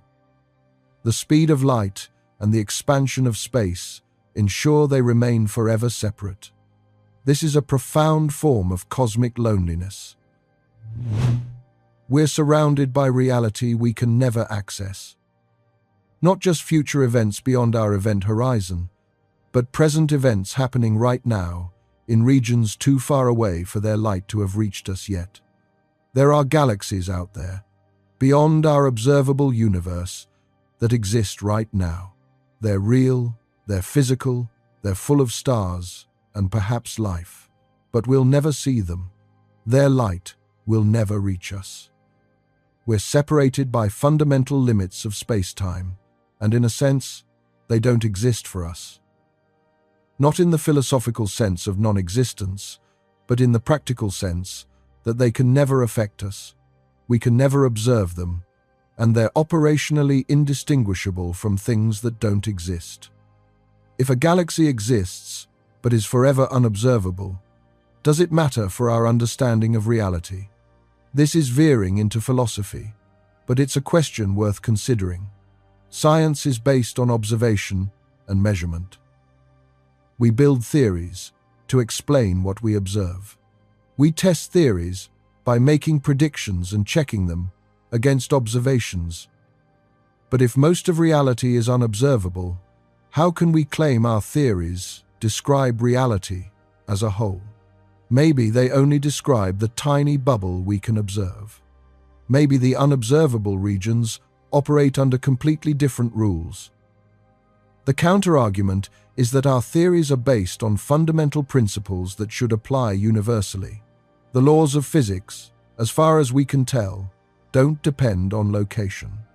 Gravity works the same way in distant galaxies as it does here. Electromagnetism has the same strength everywhere we've measured it. Quantum mechanics produces the same effects in distant atoms as in local ones. So we have good reason to think the laws extend beyond what we can observe. But we can't prove it. We can't test it in regions we can never access. It's an assumption, albeit a well-supported one. But we should remain humble about the limits of our knowledge. We've seen a tiny fraction of what exists. We've collected an infinitesimal fraction of the light that's been emitted. We've catalogued a small percentage of the objects in our observable universe, and the observable universe itself might be an infinitesimal fraction of the total universe. So, when someone asks, how much of the universe have we actually seen, the honest answer is, almost none of it. We've seen enough to understand the basic structure and history of the cosmos. We've seen enough to know we live in a vast, expanding universe filled with billions of galaxies. We've seen enough to measure the age of the universe and the rate of expansion. We've seen enough to detect dark matter and dark energy, even if we don't understand them. But we haven't seen most of the matter in the universe, because it's dark matter. We haven't seen most of the energy, because it's dark energy. We haven't catalogued most of the stars or planets or other objects, even within our observable universe. And we'll never see anything beyond our cosmic event horizon. No matter how long we wait or how advanced our technology becomes. This is the reality of our situation. We're observers in a vast, mostly invisible universe. We can see a tiny portion of what exists. We can study that portion in great detail, learning about cosmic history and structure and evolution. But most of reality remains hidden. Not hidden because it's far away and we haven't looked yet. Hidden because it's fundamentally inaccessible, separated from us by the expansion of space and the finite speed of light. And yet, despite these limitations, we've built a remarkable understanding of the cosmos.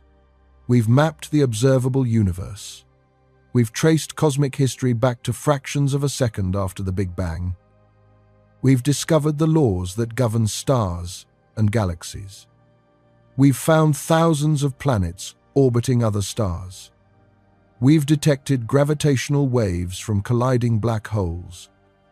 We've imaged the shadow of a black hole's event horizon. All of this from our tiny vantage point on a small planet orbiting an average star in one galaxy among trillions. It's a testament to human curiosity and ingenuity, to our ability to ask questions and seek answers, to our willingness to build ever more powerful instruments to probe the cosmos, to our determination to understand our place in the universe, even when that understanding reveals how small and limited we are. We've seen almost nothing of the universe. But what we have seen, we've studied with remarkable care and insight, and we've learned that we live in a universe far stranger and more wonderful than anyone imagined. A universe billions of years old. A universe expanding and accelerating. A universe filled with dark matter and dark energy we don't understand. A universe where most of what exists is invisible. A universe where most of reality is forever beyond our reach. And yet, also, a universe that we can study and understand at least in part. A universe governed by physical laws we can discover and test. A universe that makes sense, that follows patterns, that rewards careful observation and thoughtful analysis. This is the universe we inhabit. Vast beyond comprehension, mostly invisible, mostly inaccessible, but also beautiful and knowable and worth studying. We've seen almost none of it. But what we have seen has changed us forever. It's expanded our horizons, challenged our assumptions, humbled our pride. It's shown us that we're not the center of everything, that we're a small part of something much larger. And it's inspired us to keep looking, keep learning, keep pushing the boundaries of what we can observe and understand. Because even though we've seen almost nothing of the universe, what little we have seen is endlessly fascinating, and there's always more to discover. Tonight, we've explored how much of the universe we've actually seen. The answer is sobering. We've observed a tiny fraction of the objects in the observable universe. We've collected an infinitesimal fraction of the light emitted by all stars. We've catalogued a small percentage of galaxies, stars, and planets. And the observable universe itself is likely just a tiny bubble in a much larger, possibly infinite cosmos. Most of the universe remains invisible to us, not because we haven't looked hard enough, but because it's fundamentally unobservable. Dark matter doesn't emit light. Dark energy is detectable only through its effects on expansion, and regions beyond our cosmic event horizon are forever separated from us by the expansion of space. We live in a universe where most of reality is hidden, where most of what exists will never be seen, never be studied, never be known. This is humbling. It reminds us of our limitations, of how much we don't know and will never know. But it's also inspiring, because despite these limitations, we've learned so much. We've built a detailed understanding of cosmic history and structure. We've discovered laws that govern matter and energy. We've traced the universe from the Big Bang to the present day, all from the tiny fraction we can observe, all from the infinitesimal amount of light we've collected. Imagine what we might learn if we could see more, if we could observe the dark matter directly, if we could study regions beyond our cosmic horizon, if we could collect more than 1 in 10 to the power of 63 photons. We can't do those things. They're beyond the limits of what's physically possible. But we can keep pushing the boundaries of what we can observe. We can build more sensitive telescopes. We can develop new detection methods. We can study the universe in new ways, using gravitational waves, neutrinos, and other messengers that complement light. The James Webb Space Telescope is finding galaxies Hubble couldn't see. Future telescopes will find even fainter, more distant galaxies. Gravitational wave detectors are opening a new window on the universe, letting us observe events that emit no light. Neutrino detectors might reveal processes in the cores of stars and supernovae. Let me tell you about some of these new ways we're observing the universe. Gravitational wave astronomy is barely a decade old, but it's already revolutionizing our understanding of the cosmos. The first detection of gravitational waves came on September 14, 2015, when the 2 LIGO detectors in the United States simultaneously detected a signal from 2 black holes merging about 1.3 billion light-years away. This detection confirmed a century-old prediction from Einstein's general theory of relativity. Einstein predicted that accelerating masses would create ripples in space-time itself, waves that propagate at the speed of light. But he thought these waves would be far too weak to ever detect. He was almost right. Gravitational waves are incredibly weak. The signal detected by LIGO caused the detectors, which are 2.5 miles long, to stretch and compress by about 1/10,000th the diameter of a proton. That's an absurdly small distance. To put it in perspective, if the distance between Earth and the nearest star, Proxima Centauri, 4.24 light-years away, changed by the width of a human hair, that would be a bigger change proportionally than what LIGO detected. The technology required to measure such tiny distances is extraordinary. LIGO uses laser interferometry, splitting a laser beam and sending it down 2 perpendicular arms, 2.5 miles long. The beams reflect off mirrors at the ends of the arms and return to the center, where they recombine. If a gravitational wave passes through, it stretches one arm and compresses the other, causing the beams to get slightly out of phase. This creates an interference pattern that can be detected. But to achieve the required sensitivity, every source of noise has to be eliminated or accounted for. Seismic vibrations from earthquakes, ocean waves, passing cars, even footsteps. Thermal noise from the random motion of atoms in the mirrors and suspension systems. Quantum noise from the fact that light consists of discrete photons that arrive randomly. All of these noise sources had to be reduced to levels below the gravitational wave signal. It took decades of development and refinement. LIGO first began operating in 2002, but didn't detect anything in its initial run because the sensitivity wasn't quite good enough. After a major upgrade between 2010 and 2015, advanced LIGO came online, and within days of starting operations, it detected that first merger. Since then, LIGO and its European counterpart Virgo have detected dozens of gravitational wave events. Most are mergers of black holes, with masses ranging from about 5 solar masses to about 100 solar masses. A few are mergers of neutron stars. One particularly exciting event in August 2017 was the merger of 2 neutron stars that was detected both in gravitational waves and in electromagnetic radiation. This neutron star merger was observed by telescopes across the electromagnetic spectrum. Gamma-ray satellites detected a short gamma-ray burst at the same time and location as the gravitational wave signal. Optical telescopes saw the visible light from the explosion. Radio telescopes tracked the expanding debris. X-ray telescopes observed the hot material.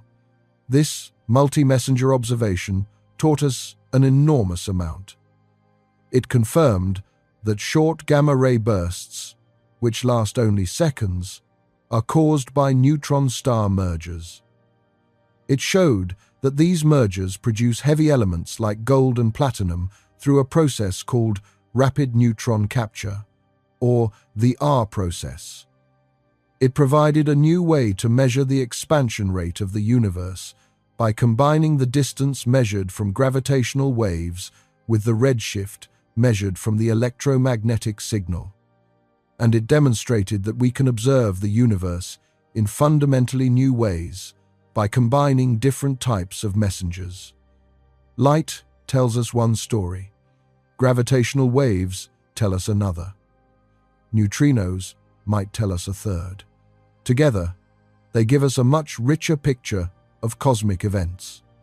Neutrino astronomy is another emerging field. Neutrinos are ghostly particles that barely interact with matter. Trillions of them pass through your body every second from the sun alone, and you never notice because they almost never interact.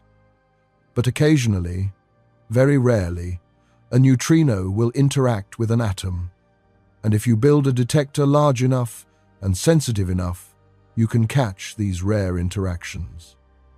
The Ice Cube Neutrino Observatory at the South Pole is exactly this kind of detector. It consists of over 5,000 optical sensors embedded in about a quarter of a cubic mile of ice deep beneath the Antarctic surface. When a neutrino interacts with an ice molecule, it produces a cascade of particles that emit Cherenkov radiation, a type of light produced when particles move faster than light can travel through the ice. The sensors detect this Cherenkov light and reconstruct where the neutrino came from and how energetic it was. IceCube has detected neutrinos from the Sun, from cosmic ray interactions in Earth's atmosphere, and, most excitingly, from distant cosmic sources. In 2017, IceCube detected a very high-energy neutrino and traced it back to a blazar, a galaxy with a supermassive black hole pointing a jet of particles directly at Earth. This was the first time a neutrino had been traced to an extragalactic source. It showed that blazars accelerate particles to incredible energies and that neutrinos can carry information from the most energetic processes in the universe. Future neutrino detectors might observe neutrinos from supernova cores, from the accretion disks around black holes, from the very early universe. Each detection would teach us something we couldn't learn from light alone. Because neutrinos interact so weakly, they can escape from regions where light cannot. The core of a collapsing star is opaque to light. Photons, produced in the core, scatter off electrons and nuclei millions of times before escaping, and this can take thousands or millions of years. But neutrinos can stream directly out of the core. They carry information about conditions deep inside the star that light cannot access. Similarly, the early universe, before it became transparent to light 380,000 years after the Big Bang, was nevertheless transparent to neutrinos. There's a cosmic neutrino background, analogous to the cosmic microwave background, but from an even earlier epoch. We haven't detected the cosmic neutrino background yet, because the neutrinos are very low energy and incredibly difficult to catch. But if we could detect it, it would give us a snapshot of the universe when it was only 1 second old, far earlier than anything we can observe with light. These new observational windows, gravitational waves, neutrinos, and in the future, perhaps even more exotic messengers like axions or other hypothetical particles, are expanding what we can see. They're not increasing the volume of space we can observe. We're still limited to the observable universe by the speed of light and cosmic expansion, but they're giving us new ways to probe the regions we can observe. New information about processes and events that don't emit much light or that occur in regions opaque to light. This is crucial because much of the universe is dark. Not dark in the sense of being beyond our cosmic horizon, though that's also true, but dark in the sense of not emitting light. Black holes don't emit light by definition. We can only observe them through their effects on nearby matter or through gravitational waves when they merge. Dark matter doesn't emit light. We can only observe it through its gravitational effects. Neutrinos from most sources don't produce much associated light. We need neutrino detectors to see them. Even ordinary matter is often dark. Gas clouds, too cold to emit visible light. Rogue planets drifting through interstellar space. Brown dwarfs too small to sustain nuclear fusion. Dead stars that have cooled below visible temperatures. All of these exist, but they don't show up in optical surveys. You need infrared telescopes to see cold gas and brown dwarfs. You need careful gravitational surveys to detect rogue planets. You need multi-wavelength observations to build a complete picture. This is why astronomy is increasingly becoming a multi-messenger, multi-wavelength enterprise. No single type of observation tells the whole story. You need optical, infrared, ultraviolet, X-ray, and radio observations to see matter at different temperatures and in different states. You need gravitational wave detectors to see merging compact objects. You need neutrino detectors to see the cores of stars and high-energy cosmic processes. And even with all of these tools, we're still only scratching the surface of what exists. Each new instrument, each new technique expands what we can see, not by much. We'll always be limited by the cosmic event horizon and the finite speed of light. We'll always be observing just a tiny fraction of what exists. But that tiny fraction is worth studying. It's our window into reality, our connection to the larger cosmos. And as long as there are questions to ask and tools to build, we'll keep looking, keep learning, keep expanding our understanding of the universe and our place within it. Let me tell you about some of the largest surveys ever undertaken to map what we can see of the universe. The Sloan Digital Sky Survey, which began operations in 2000, has mapped over 3 million galaxies and quasars. It uses a dedicated 2.5-meter telescope in New Mexico to systematically photograph large areas of the sky, then measure the spectra of interesting objects to determine their distances. SDSS has created a 3-dimensional map of the universe, showing how galaxies are distributed in space. and what it revealed was stunning. Galaxies are not randomly scattered through space.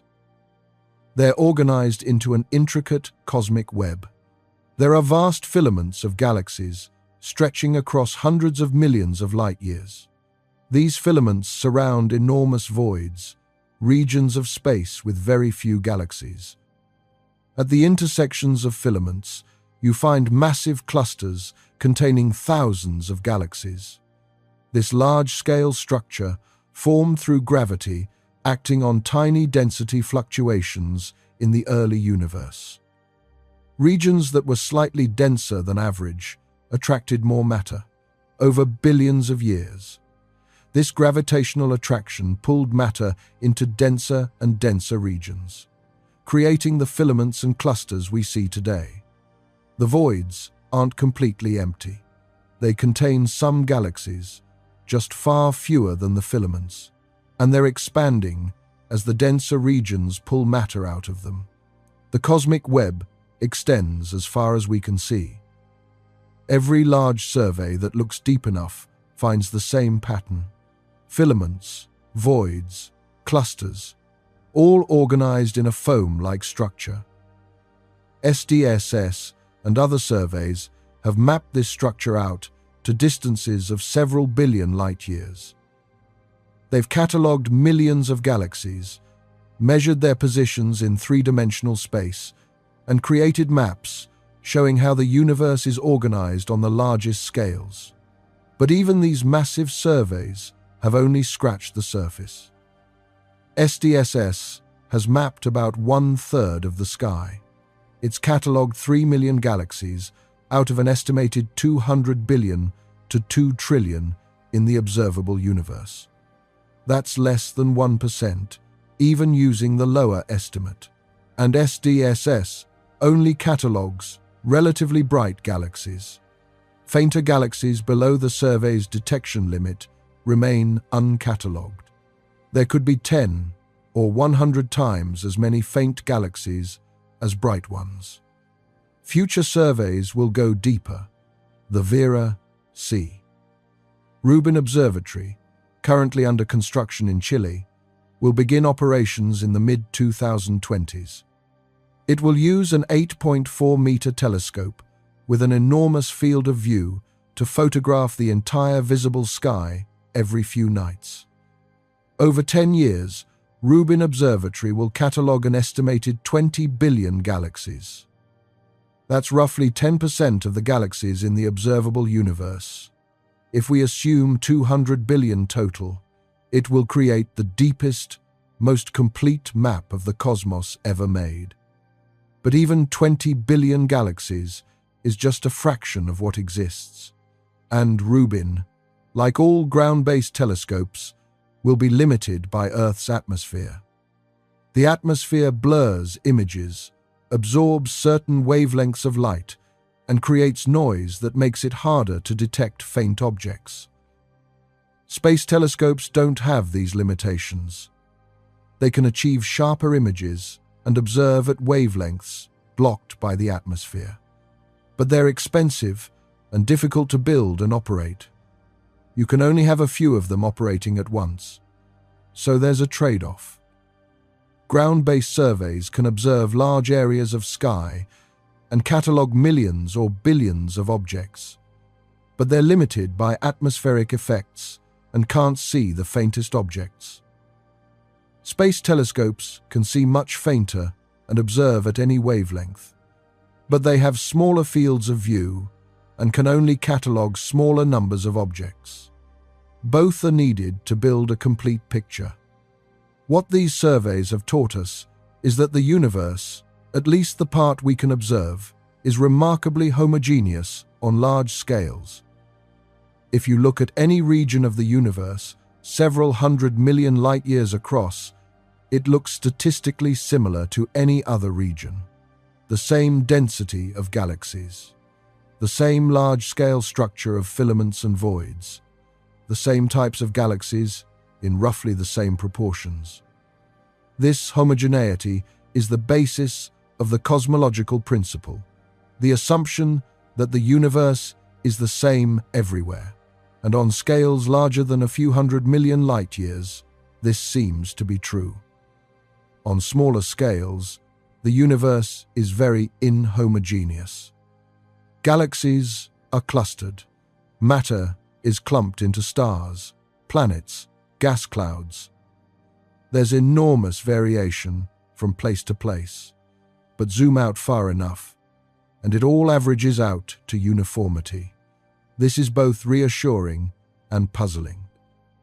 Reassuring because it means we can use observations of our local region to draw conclusions about the universe as a whole.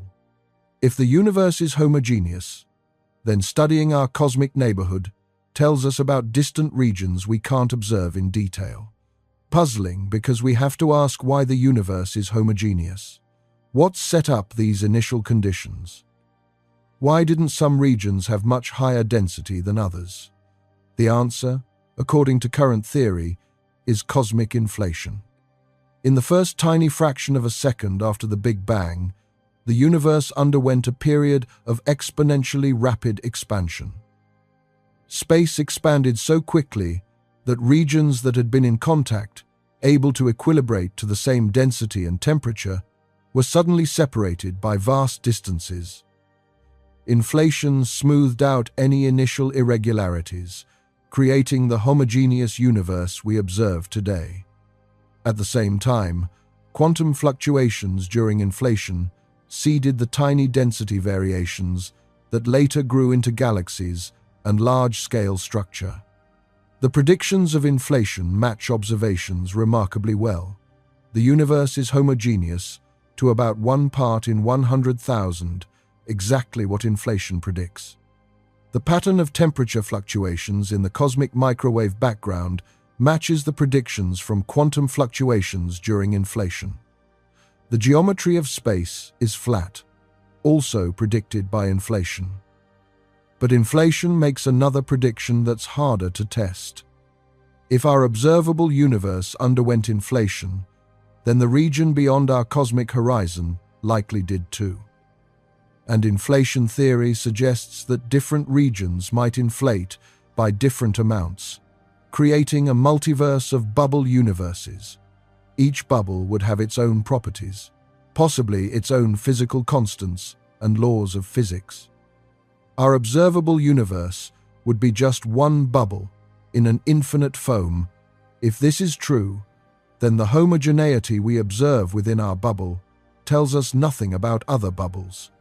They could be completely different. Some might have stronger gravity, different particle masses, more dimensions of space, and we could never observe these other bubbles. They're separated from us not just by distance, but by the structure of space-time itself. They're as inaccessible as regions beyond our cosmic event horizon. So, even if we could somehow observe every galaxy in our observable universe, catalog every star, map every planet, we'd still only be seeing one bubble in a potentially infinite multiverse. This is speculative, of course. We have no direct evidence for the multiverse. We can't observe other bubbles to confirm they exist. The multiverse might be a mathematical prediction of inflation theory that doesn't correspond to physical reality, but it illustrates how even our most complete possible observations might represent an infinitesimal fraction of total reality. If the universe is infinite and homogeneous, we've seen 0% of it, mathematically speaking. If the universe is a finite but very large bubble, we've seen some tiny fraction. If the universe is one bubble in an infinite multiverse, we've seen an even smaller fraction. No matter how you look at it, most of reality is hidden from us. Not hidden in the sense that we haven't looked yet, or that we need better telescopes. Hidden in the sense that it's fundamentally unobservable, forever beyond the boundary of what any physical measurement could reveal. This is humbling. It puts all of human knowledge in perspective. Everything we've learned, every discovery, every theory, it's all based on studying an infinitesimal sample of reality. And yet, From this tiny sample, we've learned remarkable things. We've determined the age of the universe to within 1%. We've measured the expansion rate to within a few percent. We've mapped the distribution of dark matter through gravitational lensing. We've detected dark energy through its effect on cosmic acceleration. We've traced the history of star formation over most of cosmic time. We've found thousands of planets and determined that planets are common around stars. We've detected gravitational waves and confirmed Einstein's prediction from a century ago. We've imaged the event horizon of a supermassive black hole. All of this from a cosmic sample size that's essentially zero. It suggests that the laws of physics are universal, that the same rules governing matter and energy in our laboratory apply throughout the cosmos, that we can extrapolate from what we observe to regions we can't observe. This is an assumption, but it's a well-supported one. Every test we've performed confirms that the laws of physics work the same way everywhere in the observable universe. Stars in distant galaxies produce the same spectral lines as stars in our galaxy. Gravity works the same way in galaxy clusters billions of light-years away. Radioactive decay rates appear constant across cosmic time, allowing us to date objects reliably. So, even though we've only observed a tiny fraction of the universe, that fraction appears representative. What we learn from it seems to apply generally. We've seen almost none of it. But what we have seen is endlessly wonderful, and there's always more to discover. Let me leave you with some final thoughts about what all of this means. For most of human history, we thought we could see everything. Ancient astronomers believed the stars were on a crystal sphere just beyond the planets. Everything that existed was visible, or so they thought. The invention of the telescope shattered this illusion. Suddenly, there were stars too faint to see with the naked eye, moons orbiting Jupiter, mountains on our moon, countless stars making up the Milky Way.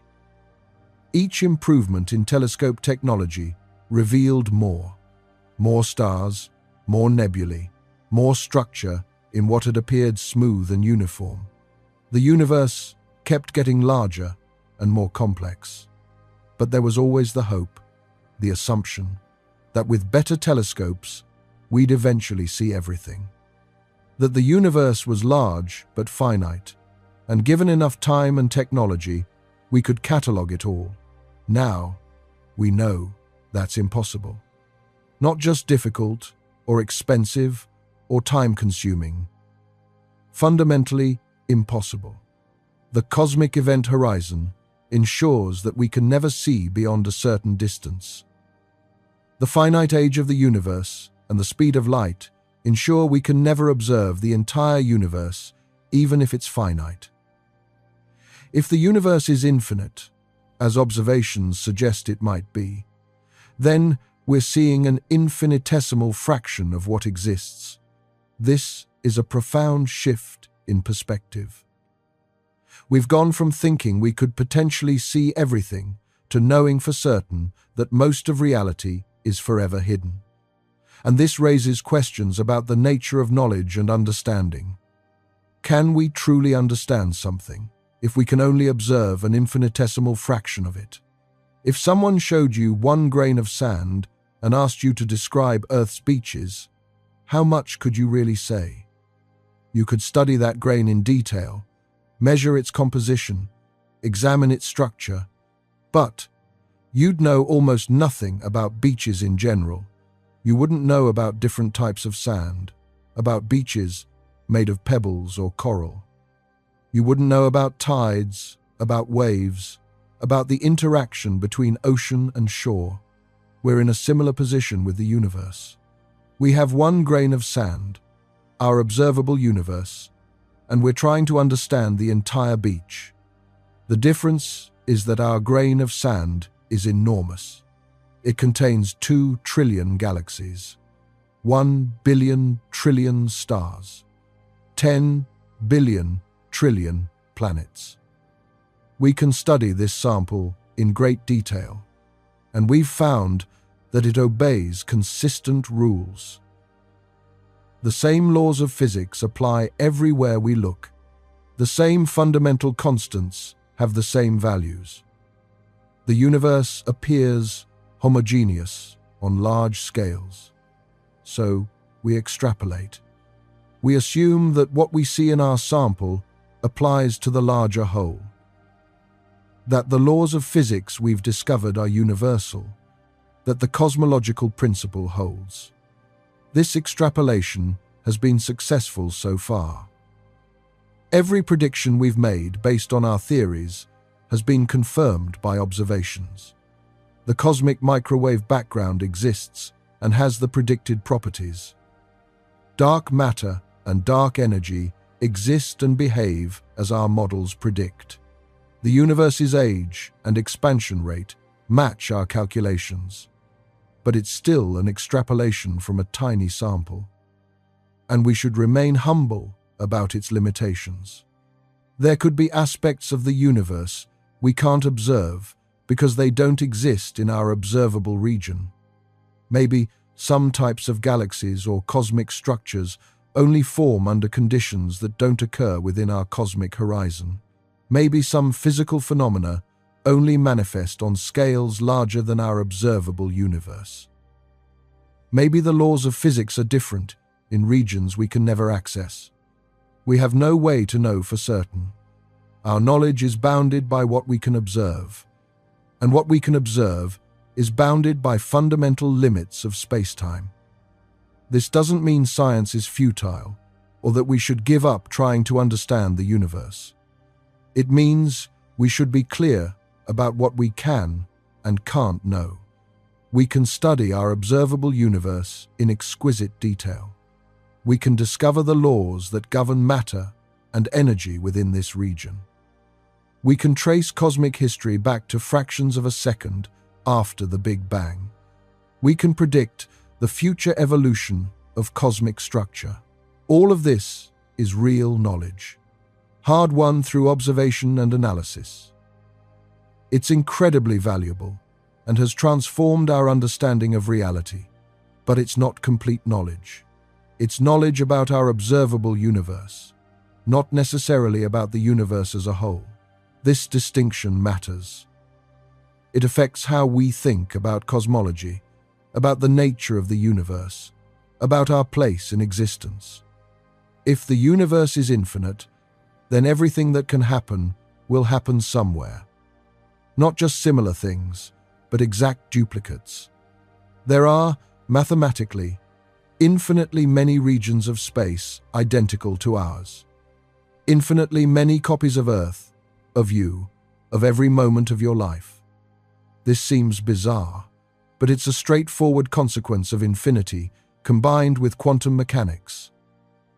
If space is infinite and matter is distributed with some finite density, and if quantum mechanics means there are only finitely many possible configurations of matter in any given volume, then every configuration must repeat infinitely many times. It's like flipping a coin infinitely many times. You'll get heads and tails in every possible sequence, including infinitely many sequences of 1 billion heads in a row. In an infinite universe, you must have infinitely many regions identical to our observable universe. Some of them would be identical up to this exact moment, with copies of you reading this exact sentence. Others would differ by tiny amounts, quantum fluctuations that went differently. Still others would differ dramatically, with completely different histories. All of it existing simultaneously, right now, in regions of space we can never observe. This is philosophically strange. It challenges our notions of uniqueness and significance. If there are infinite copies of you, are you still special? Does your life still matter? I would argue yes. The existence of other copies doesn't diminish your experience. Your thoughts and feelings are real to you. Your relationships matter to the people in your life. The fact that similar things might be happening elsewhere doesn't make your life less meaningful, but it does put things in perspective. Anything you do, any discovery you make, any achievement you accomplish, has probably been done infinitely many times elsewhere. On the other hand, anything you do that affects the future propagates forward in time in your particular region of space. Your actions have consequences for the specific branch of reality you inhabit. So, in a sense, you matter absolutely to your local region of space-time, even if you don't matter to the universe as a whole. These are deep philosophical questions without clear answers. They emerge naturally from taking our best cosmological models seriously. If the universe is infinite and homogeneous, these implications follow. If it's finite, or if the cosmological principle doesn't hold beyond our observable region, different implications follow. We don't know which scenario is correct. We can't know based on current observations. All we can do is map out the logical consequences of each possibility and acknowledge our uncertainty. What we can say with confidence is that we've observed a tiny fraction of what exists. That most of the universe, however large it is, remains invisible to us. That our knowledge, while impressive and hard-won, is fundamentally limited by the cosmic horizon, and that despite these limitations, we've learned remarkable things. We've discovered that we live in an expanding universe, 13.8 billion years old. We've found that galaxies are organized into filaments and voids on the largest scales. We've detected dark matter and dark energy and mapped their distribution. We've traced the history of star formation and galaxy evolution. We've found thousands of planets and determined that planetary systems are common. We've detected gravitational waves from merging black holes. We've imaged the event horizon of a supermassive black hole. We've mapped the cosmic microwave background and extracted precise cosmological parameters from its tiny temperature variations. All of this from observing our tiny corner of reality. All of this from collecting 1 in 10 to the power of 63 photons. All of this from cataloging less than 1% of the galaxies in the observable universe. It's a testament to human ingenuity and persistence, to our ability to ask deep questions and find ways to answer them, to our willingness to build ever more sophisticated instruments to probe nature's secrets. And it's ongoing. Every year brings new observations, new discoveries, new insights. The James Webb Space Telescope is finding galaxies from the universe's first few 100 million years. Gravitational wave detectors are observing dozens of black hole mergers.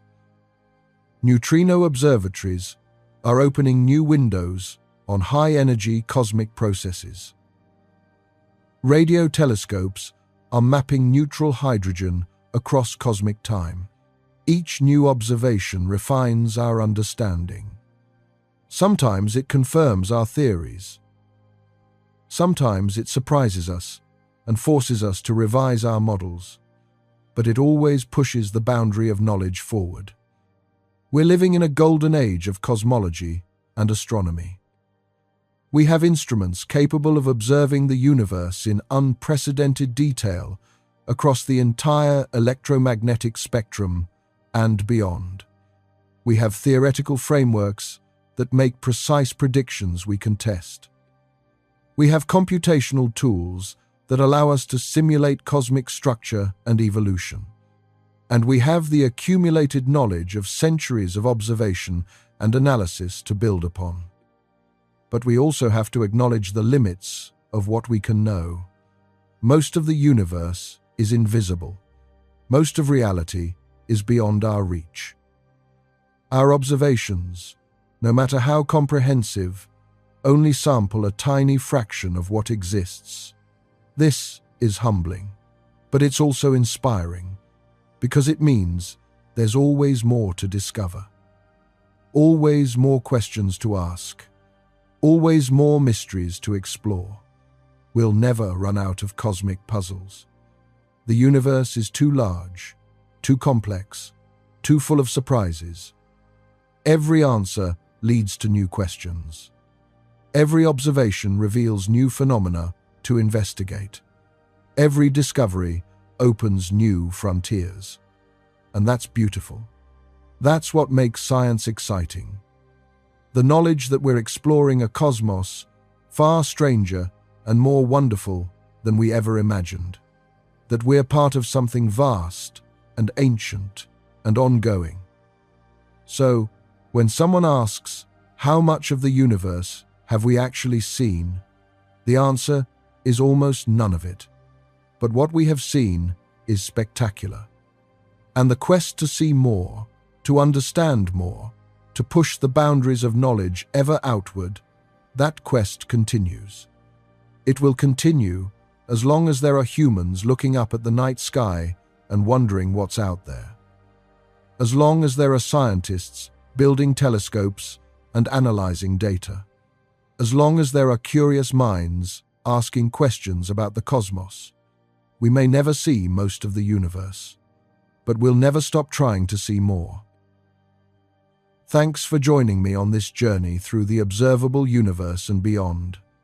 The cosmos is vast, mostly invisible, and largely unknowable, but the part we can see is spectacular. And understanding just how little we've actually seen makes what we have observed all the more precious.